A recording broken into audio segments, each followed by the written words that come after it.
Hello everybody. I was reading the comments section for this video.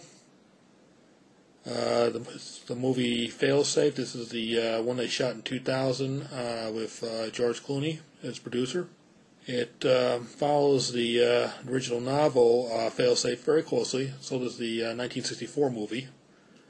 And I know there's a lot of comments and there's a lot of plot holes. And I am a retired Air Force Technical Sergeant. I served in Strategic Air Command from 78 to 1981 when I went over to the Military Airlift Command. And so I know some of what I'm talking. I also worked on the KC-135-8 aerial tanker, so I'm fairly familiar with air refueling procedures. So I have some background here. I can make these comments. Now, the movie was based on the novel Failsafe, and in all fairness to the authors, these were both political scientists, but they were not working for the Department of Defense, and from what I can tell from their Wikipedia, neither of them had served in the Air Force or anywhere in the armed services. So that's one point. And also they were not getting any help from Department of Defense, and later when the movies were made, Air Force refused to give them any sort of support, and if you read the script, I can see very much why they would not give them any support, because it's saying our failsafe system doesn't work, and they're not actually portraying our failsafe system. So, if you haven't saw the video yet, basically in a nutshell, bunch of Air Force bombers on airborne alert get orders to hit to their failsafe point and wait orders. They get there, and there's a computer malfunction back at SAC headquarters that sends this one group off to attack Moscow. And first they try to send their escort fighters after them to stop them, and they run out of gas and fall in the sea. Then we get together with the Russians and we try to shoot the planes down, and we don't succeed. One bomber makes it to Moscow, drops his bombs. Moscow's gone, and to prevent World War III, the president decides he's going to drop bombs on New York City, and at the end of the book and the movies, the bomber drops the bombs on New York City. The aircraft commander then takes his suicide pill or a suicide shot, and that's the end. New York City and Moscow are now glass parking lots. Okay, the point they were trying to make in the movie, and I can somewhat agree with it, is we were turning more and more stuff over to computers, and we're talking 1966 era computers, because the novel said this was set in 1966. Yeah, because they would be better, make decision makers, and they won't get tired or angry or pissed off or screw up. And as it points out, yes, they can screw up big time.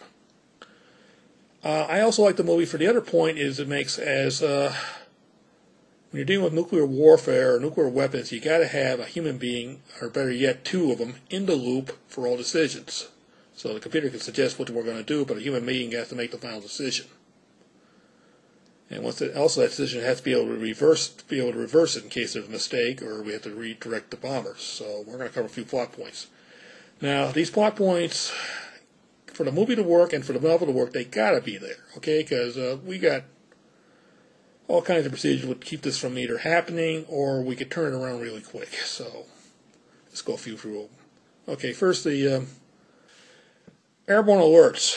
We were doing them in 1962 up to 1966. I believe we stopped right about mainly because of the mid-air collision between the 135 and the B-52 over Spain. We dropped the 4 H-bombs, looked for months trying to find the last one, and just too many accidents. So we said no more.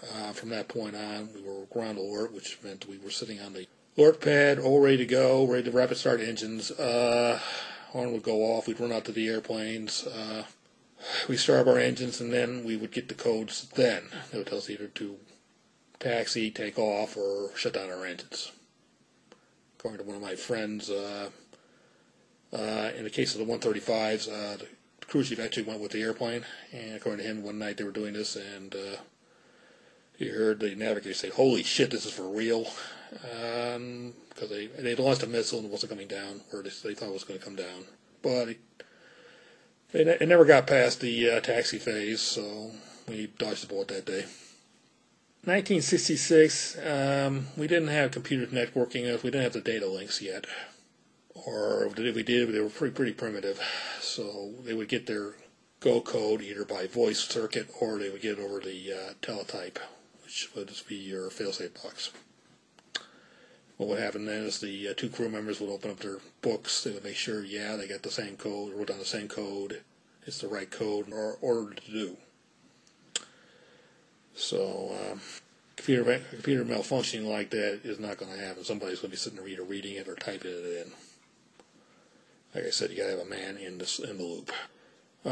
Next plot point is they can't receive. Suddenly they're being jammed. The radios are all being jammed. They can't get back to.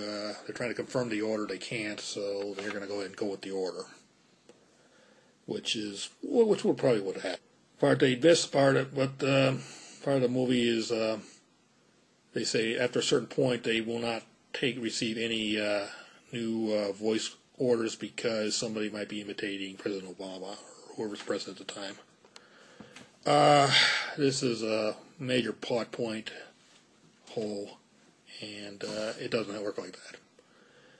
Once the jamming was lifted, they would get either a voice or comm. They would either get a voice order or a teletype order with a code, and it doesn't matter if Darth Vader's voice is coming over the voice circuit, so long as they got the correct code, they're going to turn around and do whatever it tells them to do. So that's a non-issue, but like I said, if you get rid of that particular plot point, it's going to be a very short movie.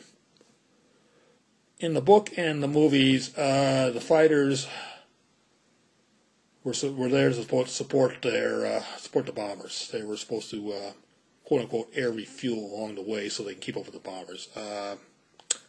Don't work like that. First, you're not going to find any tankers over Russian airspace because they would shoot them down. Normally, what would happen is the bombers and the fighters would sit there and they would mid-air refuel at the failsafe point before heading off on a mission, and then they would sit there and refuel after they get out of Russian airspace to get to a recovery base, assuming they survive. So the fighters are going to be able to follow them along. Also,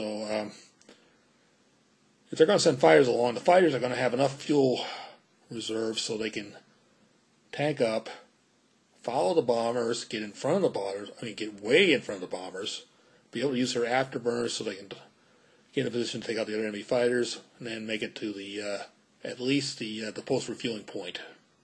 Get out. So the part about the bombers not catching, the fighters not being able to catch up with the bombers ain't going to happen. Those fighters are going to be within missile range of those bombers at all times. And as far as them turning around, one getting the code and one not getting the code, well, they're being jammed anyway, so they both should have got the code to go. And if they didn't, the fighter pilots are going to either follow the bombers, whichever direction they go, or if the bombers go one way and they're going the other, the light bulb's going to go off in front of the lead fighter pilot's head, and he's going to start sticking with the bombers until he hears otherwise. So, but you don't have that particular plot hole. The fighters will turn around, shoot the bombers down, and a little more exciting movie, but a very short movie. Okay, now we're going to address the jamming. Okay, yeah, this could be done. It wasn't in the movies, but it was in the book that the Russian computers were monitoring what was going on, and somehow their Russian computer logic came up, okay, this time it's going to be for real. So they switched on to jamming to keep them from getting the go codes, but they instead they kept them from getting the recall codes. And off they go. Later in the story, they got the Russians to lift the jamming, but they tried to talk to the aircraft commander of the bomber, and he was under orders after a certain point not to respond to any voice code, any voice orders. Again, this is another plot hole. They have to have it, or they're never going to get to the target. As I said earlier, the bomber can be recalled at any point up to the time it drops its bombs, and also it may be necessary to redirect it to a different target. So we're going to have positive control over that bomber all the way to the target and back, so it's not going to happen. The big board. Supposedly, the story goes, Ronald Reagan, when he got in the White House, he wanted to see the big board, not for this movie, but for the one for Dr. Strangelove, and he was somewhat disappointed when they took him down to the bunker, and it's just like a little office with a TV set and a couple monitors. To be able to do that, they would have to have a direct data link with those bombers. And 1962, 1966, we didn't have that ability. If you follow the actual airborne alert, basically the bombers would call in at a certain time with their location, and if they weren't at that particular location at that certain time, something was wrong. So there's no big board, and if there was a big board, they would simply forward the information, the location, straight to the Russians, and they would simply just go right to the planes and shoot them down. So, like I said, another plot hole. Plus, it gives the audience something to watch while the movie's going on. And as I said, now they get to Moscow, they drop the bombs. The part about going with the bombs, yeah, they might decide to do that. It's doable. Probably nothing to go home to. And the comments I saw was they should, and since Moscow that got destroyed, we should go ahead and destroy Washington, D.C. instead. And that's a very bad idea. If you're going to sacrifice a city, that's the last one you want to sacrifice for a couple of reasons. First off the bat is the Russians had 2 hours to heads up to move the people they had to out of Moscow so they can continue with their government. And if we were to turn around and drop do a no warning bombing of Washington, D.C., we would wipe out our entire command and control structure, and it would take time to put that back together. And that's what would leave us wide open to the Russians might change their mind, go ahead and nuke us anyways, because they figure once they're more in chaos, we can't hit them back.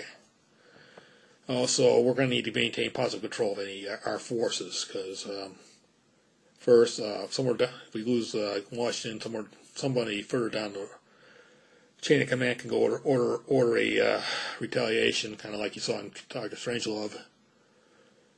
And there's World War III there. Also, we need to have tight control over our forces because, let's face it, bomber crew code go out and bomb New York City. There's a good chance they're going to just keep flying the other way.